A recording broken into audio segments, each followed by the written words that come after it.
Bismillahirrahmanirrahim. Assalamualaikum warahmatullahi wabarakatuh.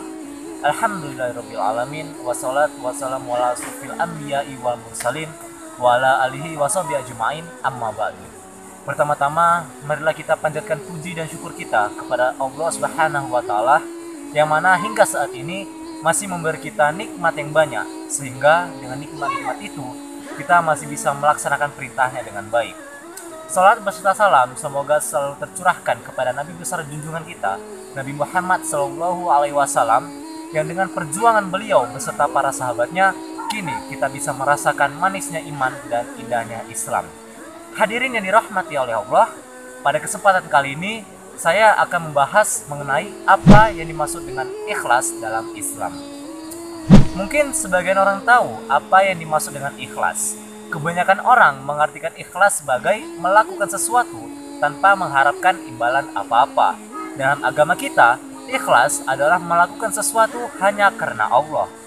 Ikhlas sendiri terdapat dalam kehidupan kita sehari-hari, seperti ikhlas dalam bekerja, ikhlas dalam belajar, ikhlas dalam mengajar, ikhlas dalam beribadah, dan lain-lain.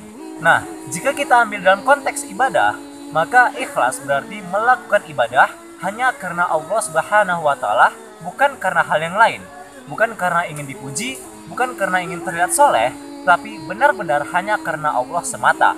Allah berfirman dalam surah Al-Bayyinah ayat 5, A'udzubillahi minasyaitonirrajim, Bismillahirrahmanirrahim. Wa ma umiru illa liya'budullaha mukhlishina lahuddin. Yang artinya, tidaklah mereka diperintahkan kecuali untuk mengikhlaskan agama untuknya. Ayat di atas menerangkan pada kita tentang berlaku ikhlas dalam beragama. Agama jika tidak dilandasi dengan ikhlas, maka akan runyam dan tidak berbekas. Orang-orang akan lebih mementingkan diri sendiri daripada menempatkan agama pada prioritas hidupnya. Ikhlas dalam beragama menjadi lebih penting untuk dipupuk dalam diri, karena dengan ikhlas semua urusan kita akan menjadi lebih terang dan mudah untuk dijalankan. Ikhlas juga menjadi penting untuk dipraktikkan, karena semua amalan yang kita lakukan tidak akan bernilai di sisi Allah jika tidak tanpanya. Dalam sebuah hadis yang diriwayatkan oleh Imam Muslim dalam kitab Sahih Muslim, diceritakan tentang suatu perkara yang akan terjadi nanti pada hari akhir di hadapan Allah. Nanti di hadapan Allah akan ada seorang hamba yang akan ditanya, "Apa yang telah kamu lakukan di dunia, wahai hambaku?" Ia menjawab, "Saya berjuang dan berperang di jalan Engkau, ya Allah, hingga saya mati syahid." Allah berkata, "Dusta kamu. Sebenarnya kamu berperang bukan karenaku, melainkan hanya ingin dikatakan orang yang hebat, dan kini kamu telah menyandang gelar tersebut."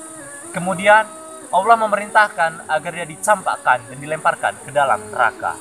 Kutipan di atas adalah contoh orang yang beribadah dengan tidak ikhlas dan mengharap selainnya. Kisah ini menjadi tamparan keras bagi kita semua, bagi yang masih melakukan ibadah atau melakukan sesuatu bukan karenanya. Semoga kita dilindungi oleh Allah dari hal-hal yang seperti itu. Amin ya rabbal alamin. Hadirin yang dirahmati oleh Allah, dalam beramal, ikhlas adalah ukuran seberapa besar pahala yang kita dapat. Semakin ikhlas seseorang dalam beramal, maka semakin besar pula balasan yang akan didapat.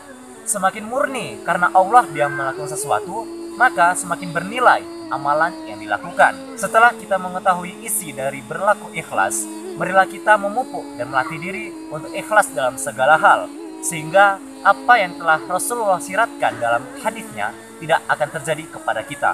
Amin ya rabbal alamin. Mungkin sekian dari saya, semoga apa yang saya sampaikan tadi bermanfaat bagi kita semua.